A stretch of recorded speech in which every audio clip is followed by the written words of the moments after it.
series where they could drop a map.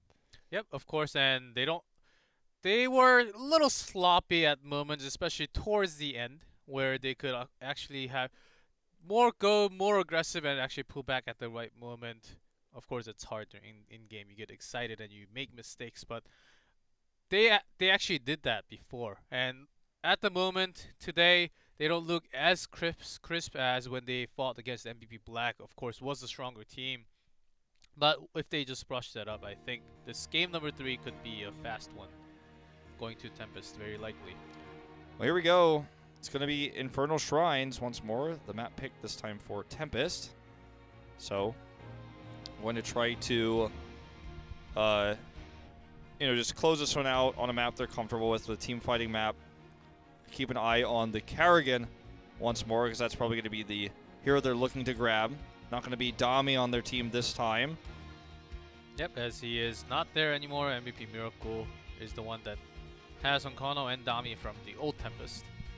As Modern Life and Sign stepped in to fill their spots. Well, look, I mean, this is a map where you have a strong solo Shriner, you win the rotational play, and you dominate the map. We've seen so many maps of this one, so many Infernal Shrine games go so short when the game snowballs out of control. BlossoM has kept this series pretty competitive so far, though.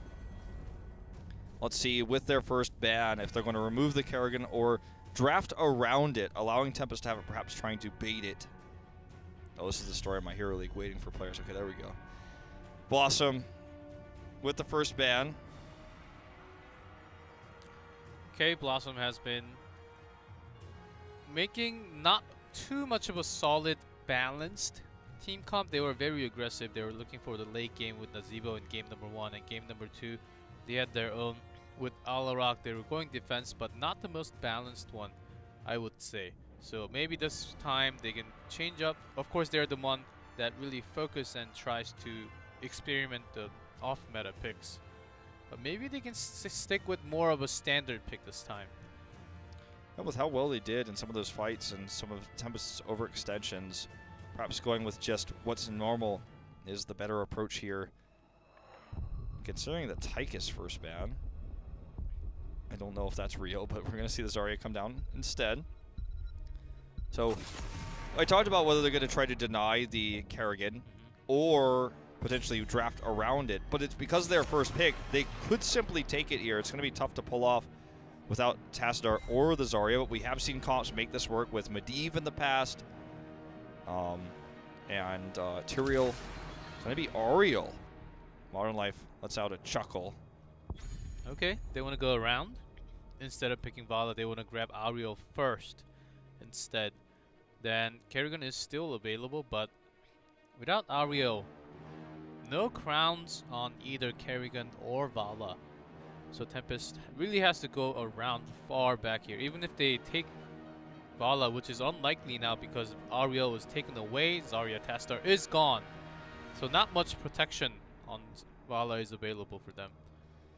It's interesting, this situation. I feel like it's a really intelligent choice for BlossoM to take this, because now it's not tempting for Tempest to take Vala at all. It's less tempting to take Kerrigan. If any team can make the Kerrigan work without Zarya and Tassadar, it is Tempest, and we can see them even draft into a Tyrael and make it work. Medivh, Duck's played the hero several times before, but nope. Tychus, and it's going to be Ragnaros who's the main solo Shriner here. So they will just give up Vala or Kerrigan or both to BlossoM instead. And knowing that BlossoM is not really pressured to actually pick Vala this early, they can take some tanky heroes like Muradin or some anti-auto attack like Arthas. I actually like going into the Vala Malfurion here. You could pick up the Gul'dan later. You can also go Vala Gul'dan, because if you take the Malfurion, then Gul'dan will likely be banned. But if you have Gul'dan for his wave clear, it can also help Shrine really easily for you. You have 2 great sources of hope. It's going to be Kerrigan, though. She's coming in. And it is Cheerleader Kerrigan available today. Available in shop today. So nice skin. Nice skin. You and I are such sellouts right now. I will buy it right after. Call now while supplies last. 1-800. Okay. Tempest now they're onto the bans. They have Tychus, so Johanna is still a very good option for BlossoM as they want to cancel out the auto attack. Also, exactly the same for Tempest here.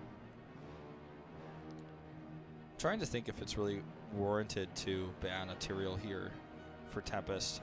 It's something that they would draft in this situation almost 100% to give that extra protection to not only Vala but also Kerrigan. Kerrigan's actually got quite the win rate. Didn't realize she was that dominant in HGC Korea. 5-1. Usually used in niche situations though by teams that outdraft their opponents. And it's a tough hero to pull off. Gonna be the Arthas ban instead. Just banning him for his strength right now in the meta, not specifically a counter to anything that Tempest has built right now. The ETC ban really screams a Tyrael pick. They're trying to lock the tanks away from Tempest now, as they already have their Tyrael planned. If it's just a Muradin that they wanted to use, this is risky to ban the ETC. So I'm feeling like we're leaning in that direction here. Tychus is already picked up from Tempest, so they do not really have to go in for that more than choke anyhow. So they have the option. Sign will be the one off likely. And so they don't even want to give up more than here. Being greedy. I think BlossoM is just going to take Tyrael. It's not the hero that they normally run. It's not what they're known for. You just can't ignore the power of Sanctification and the extra shields that are provided to Kerrigan with such a draft. And the other big hero again to look out for in this is the Gul'dan. That would work well with Ariel. Medivh is a possibility because he can both protect Vala and Kerrigan. But I feel like it's less likely that we see the Medivh than if we see the Tyrael. Definitely Wiz the brains behind this draft right now. You can tell camera on him. Medivh will, of course, give that extra protection on Vala, either Vala or Kerrigan.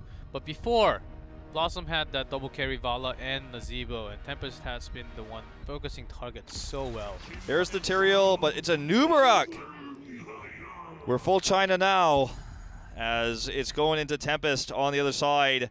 We've seen Tyrael dive comps with Kerrigan and a Nubarak in China exclusively throughout the years, with some, you know, occasional usage obviously otherwise, but this is a common draft in China, even in the amateur leagues, something that has come up quite a bit. So now for Tempest, they have to pick a support, and this means it's going to be solo damage Tychus in terms of range. It's unusual to see the Zeratul and Ragnaros like this. If you do, it's usually with a Varian, not a Muradin. So I feel like the draft for Tempest has no strong theme and is overall a bit gimmicky in its nature. Like, there's nothing, I don't look at this comp and go, oh, okay, the good thing about it is there isn't. They can still pair up the Sephiroth with Void Prison. That's basically the only thing I would actually see. And Karazim, of course, Hyde loves playing that. They have enough damage. Maybe this one will not be 7-sided strike coming out this time. It's going to be really tough to make this work in terms of range damage with all the melee up in front attacks they have. You've got Kerrigan against you, you've got Nubarak, Tyrael even. This is going to be difficult to work. If BlossoM is going to take a game in this series, of the three we've seen, this seems to be their best shot, their best draft going into Infernal Shrines. No chat's been happy throughout this draft. We'll see if he's playing the Kerrigan or the Nubarak, as Tempest a little bit frustrated with the last game, but still look to close us out 3-0 as we go into Infernal Shrines for game number 3 of our last match here of Week 6.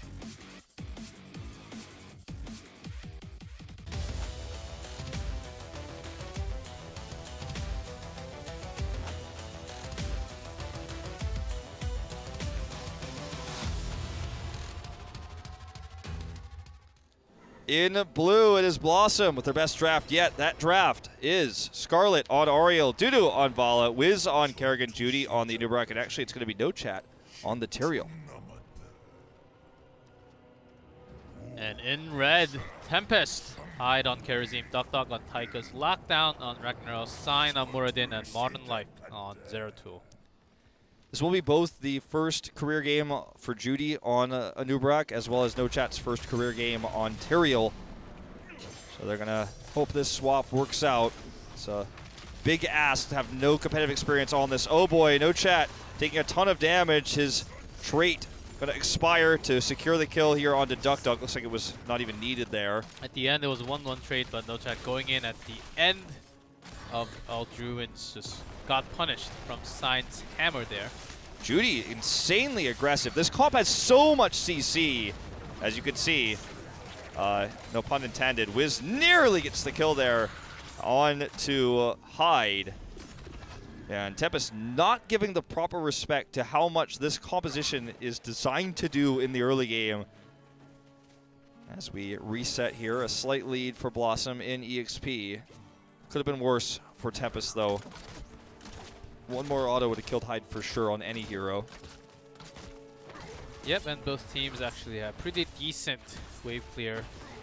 See a lot of the Korean metas going away from the mages. Before the first season, half of the season, Leeming or Gul'dan was basically a must. And now, we do not see too much of Gul'dan or even Leeming because of their team comp. They're really gonna want to go away and try to force into another meta where it's saving DPS, and as we talk about DPS, Dudu gets in trouble. Good detainment strike on the sign. Unfortunately, no follow-up. Not going to get the Kerrigan combo off there. So, a slight lead in EXP for Tempest with that commitment of resources there. It's obviously just about the wave in the top lane. Once it's cleared, it'll be even back up. It's going to be the top shrine. Spawning now, the first shrine of this game. Barn Life sticking bot for a little bit longer. They want to get 4 before they engage. Hyde on the chase here onto Kerrigan, a risky proposition. And he's always one of the most aggressive Kerrigan you would see. And just finishing off, getting kills. And here comes Kerrigan just picking on 1 and 1. Already up on 9-0 at the moment. So much heals, so much protection here. It's hard to get the picks that they're looking for. The counter jump in here from Wiz does not get the kill on Design. He's going to heal up here with his trait. Second wind. Hyde is actually now caught. Going to be aggressive this time. Not going to be able to get out of it. Sign's going to try to turn this fight around. Now that he's healed up, they're going to get the kill on the Wiz. Modern Life trying to carry this game alone. Duck goes down. However, this is a 2-for-1 trade in favor of BlossoM. You have Molten Core trying to secure the kill here onto Scarlet. Modern Life overextends. No Chat with the kill. Very nice connection coming out from Dudu for the last bit of damage, and even Lockdown falls at the end. This draft for Tempest feels insanely weak. You compare the two, especially in the early game, and they've been trying to hard re-engage against all this CC and failing. It's 6 kills to 2 right now. They're going to split for Soak while they have this shrine against them, so at least they are going to keep the EXP differential as low as possible. Very quick clear though here for BlossoM. Looking to get level 7 first. It's going to be the Arcane Punisher first. Here comes the Punisher in the top lane. Duck with the bait. Dodges. Already over the wall here. You see the bot lane, Modern Life. It's actually Modern Life this time on the Zeratul, sorry. It's going to be Ragnaros in the bot lane down there. Yeah, when you see Ragnaros, you think it's Modern Life. You think Modern Life every time. No. Modern Life has become a meme in Korea for losing, getting a solo kill as a Ragnarok, so makes sense. Lockdown's going to take the job this time. But Modern Life plays both heroes. That's why I said it's unusual to have both the Zeratul and the Ragnaros, 2 melees on the same team. So that's why you see the swap for the most part. Memes aside. And I see the normal Q build coming out here from Sign, by the way, into cooldown reduction. And no big commitment to any super Qs, no Pierce. So, as standard as it gets. Multi-shot coming out from Vala. I'm looking to see if there's anything else super unusual here. Does not appear to be the case. And Ariel seems to provide that blind against Tychus, so. Hyde is just fearless in this game. He is scouting, he's aggressively positioning around. This time looking for the gank on the No Chat. Not going to happen, but they're going to keep this lane pushed. winning this exchange, but problem is this mid push with Siege Giants, Siege Goats, is going to knock this wall down. Here's the rotation up, though. Hyde's coming in. Dudu's very low. Does get the heal, but it's not going to be enough. Modern Life does Vorpal his way in. Scarlet will be the next to fall, so heavy rotation in. This is the kind of play you expect to see from Tempest. They had a tough draft, I feel, against them. They are lacking CCs comparatively, but when you see that big overcommitment with the Siege camp onto the mid wall, that quick, swift rotation is how you punish. Yep, and the Vorpal Blade is what gives Zeratul so much power, as you can also just teleport back to the target you were attacking before. Just missed that spike. Not was going to really get a kill anyhow, but still. All right, and an early start from coming out from Tempest. Yeah, this is going to be the fight that decides 10. It's going to be a kill that gets it to him. Look at this combo coming in. And this is looking great for BlossoM. No heals with Hyde gone. Duck, I don't even know why he stayed there. I couldn't tell you if it was $1 million question. Couldn't even try to explain. Can I get that $1 million? He was trying to burst down Wiz, but not enough, as Kerrigan was healing herself with those minion kills, and also healing coming out from Ariel. Kerrigan was going to get 10 too during all this. Could have just popped Maelstrom. So do I get that $1 million? No, man. Okay. That was not. I mean, I could see why he did, but you can't make the argument for him. It was. Maybe that's the answer why, but it was still wrong at the end of the day. BlossoM is crushing it. They actually went Cocoon. They're going to set up a CC trap with that. It's like not this time onto Hyde. Just go for the pull. Well, that's it. Really coming in here far into the Molten Core, though. This is going to be painful, actually. Not stop the Molten Core. Even Sank is down, but Void Prison actually cancels that at the end. Hyde gets caught, palms himself at the very last second, but gets caught by the Frozen Punisher. Is that going to be enough? And actually does not go down at the very end. I get the feeling Hyde forgot he's support. Thinks he's melee assassin, man. Okay, the trait will expire here to kill Ragnaros. And BlossoM is like proxying between the towers here. Modern Life goes home. Looking for the kill onto Duck. It's not going to happen this time, as they just go into the vent and Hearth home. A fairly even game. Obviously a structural lead now for BlossoM. Really overextending. Didn't hit the combo after the Cocoon expired. That was the unlucky part for them, as that if that had happened, it would have been another pick, and they probably could have reasonably continued to be that aggressive had that gone off. Yeah, and a great talent choice coming out from DuckDuck's Tychus, Relentless Soldier on level 10. Level 7, as we have seen that from the variant meta, where charge in stun, you would get the armor for the next few seconds. Sign jumps over the wall here. Goes back off. This is just, I mean, there's not much objectives to take for BlossoM here. They shouldn't stick around too much. Sulfuras Hungers will finish. Actually sitting up in the mid lane right now, getting some extra soak, trying to get 13 for Tempest right now. Very aggressive 5-man. The longer the game goes on, Kerrigan loses power, and rotating as 5 like this, if you're not getting picks, obviously really hurts you, because Lockdown is going to get a bunch of extra waves here. You're going to get this top wave. The XP lead is going to start to stack up here. The structural damage that keeping these lanes pushed nonstop is going to start to stack up as well. And Tempest just plays safely and avoids these big combos. And theoretically could win the game. Sign is actually just going to stand right on this camp. They want to bait out a fight. He is spotted, but his teammates are coming to help him. Lockdown's going to soul this. They're going to get 2 camps. They're going to steal blue side Siege Impalers and then get the Shaman cap. Unfortunately, the Shrine is going to sync up with that, so they're not going to have that split pressure against the Shaman cap. As the rotation comes up here, 13 breach for both. We are dead even in this game. Dudu's actually going to deal with this Siege camper. Wanted to before rotating up, so there's a numbers advantage right now for Tempest. Up at the top Shrine. They do clear this, so they need to rotate up now. That took a lot of time for BlossoM to actually clear those camps out. And they still have to clear this one out. So Tempest taking the lead, and BlossoM may just give this one up. Looks like they're not going to. They're going all in. Judy in the front line, jumping in, Vale hitting 2 targets. They have so much CC, you'd have to think they want to commit here. The Void Prison's going to go down. Can they pair it with the Sulfuras? Sanctification comes up here. They wanted to wait for this before using Sulfuras. Sign in the front lines right now, getting on top of Scarlet. Does pop that Avatar. Need to see that CC coming down. Where's the Sulfuris? Palm goes off. Molten Core trying to add some extra support from behind.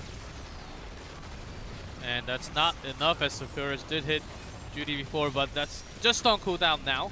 Just don't have enough damage to secure the kills. There's too much healing for BlossoM here. Yes, and as Anubarak does have that spell armor available for himself, and has been tanking so well for Judy. Has not been this great for the rest of the series, but Modern Life just trying to juke in some damage, but really can't pick up the kill at the end all the time. Yeah, looking for the kill into Dudu when there's no minions around. There's no hope on Ariel, but Tempest is going to give this up now. Split for Soak. And they stay ahead in EXP, but this is going to be further structure damage against them. They're behind in structures. And it's not rocket science that this composition is going to struggle like this. I feel like if they completely, with the well-placed Void Prison, gone for Sulfuris, if they could have timed that correctly, there could have been so much opportunity there. Even with that, they couldn't really bring down any targets, and they are scared. If you look at the talents again, and even Karazim taking 6 cents, really being scared of those stuns coming out from Kerrigan and Anubarak coming in. Okay, Punisher going into the second wall. All right, there is the pings going down here. This time they're going to go for the combo. Here we go. Does hit only one of them onto Duck Duck, actually, sadly. A lot of resources committed there. And now here's the smash onto Scarlet. He does Aegis himself. He wants to get that hope off, but he cannot. Right out of the Aegis, goes down. And it looks like Tempest wants to turn this. They want to wipe this. 2 dead, 3 dead. If they're allowed to really stall this fight for a longer day, BlossoM does not have the sustain, no heals coming out from Ariel anymore. But the Punisher is still pushing this keep, though. Should be able to keep it alive. Did a lot of damage to the keep, but the key is that it survives. And now Tempest is going to take a massive lead in EXP, and they may look to get some counter structures. No, this is a rare circumstance when the team that is behind in structures is ahead in EXP like this.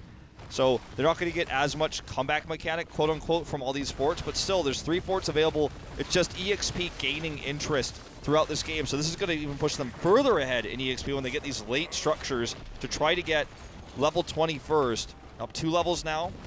Just that fort take. They're going to have these siege giants, or I keep saying giants, but impalers pushing mid as they go rotate down with that pressure to try to get this bot fort after clearing this wave.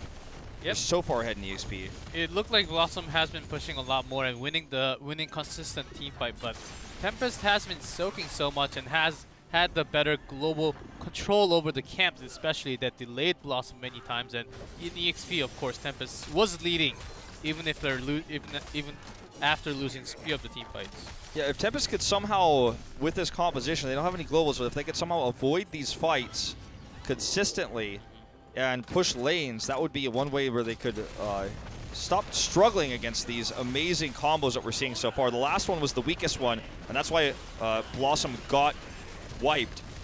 Okay, here's the Void Prison. Can we see the pairing here this time? Anubarak's already dead. Oh, great Aegis here to avoid. And here's the Sank. Very good execution here for BlossoM in this fight. The problem is they're already a man down. Now they're 2 men down. And this is actually looking to be another wipe. Tempest has finally gotten their groove here in these fights. Wiz ravages himself onto that wall. But 2 back-to-back team wipes in favor of Tempest. This one's perfectly timed with the next Punisher. They have the lane push here in mid. They're going to look for this keep wall while the solo shrine is left for Ragnaros. That flashy play coming out from Modern Life really, really highlighted. Of course, Void Prison is above Sanctification, but they also end up using Sanctification and Aegis at the same time, which kind of canceled the protection on that Vala anymore. And Modern Life at the end just went in, sweeping in, take the kill, and really flashy movements there. Anubarak died right at the beginning too, so they were just outnumbered. With the respawns coming up here, BlossoM pretty low in levels. They have quick respawns. They're coming back to try to catch these greedy pushes from Tempest, towards that keep, the keep wall down. Even use Cocoon to actually catch even one of them. But their talent choices, I gotta really like them. After getting those stuns. Okay, The Tempest damage from Vala is not just enough. Tempest concedes the point for now. They have a lead in Skeletal Defenders, so they know that they don't need to force it until the last moment here. They're going to come in looking for the kill into Scarlet once more, but look at all that hope built up. But caught by a Zafira Smash here. That's no more healing. They're going to have Sank in 2 seconds, but it's 2 seconds too late. Dudu goes down, and no chat. He sanks himself. It's not going to be worth it. He's trying to get the big explode here. Only hits Duck Duck, and that he's not even going to secure the kill. 3 team fights back to back. All 3 of them, 5-man wipes, 15 kills. They went from 7 to 22. And this will likely just be game. The Arcane Punisher 2, the strongest Punisher on the map. Duck Ducks gets the BM Palm. Wow, I wouldn't realistically with this draft, I don't know if I'd really be too aggressive in terms of B-stepping or palming like this. They obviously have the game won, but this was not clean. Yes, and Void Prison at the very end just to stall some time, but they don't even need that as Sign declares the victory. On top of that core, the series goes to Tempest. That was a scary game, though. They had some serious trouble in the early game against the combos, but the later the game went, obviously the stronger the combination of Tempest was. They finally started to hit those combos. The Zafira Smashes were actually connecting. They were able to finally secure the kills onto Scarlet that they struggled time and time again in the early game to do. What an intense game there. I feel like Tempest is gonna, I mean, I see the relief in Duck Duck's face. It looks like Duck Duck, Hyde, and Modern Life, the 3 really happy. Sign, on the other hand, definitely not feeling too good about that series.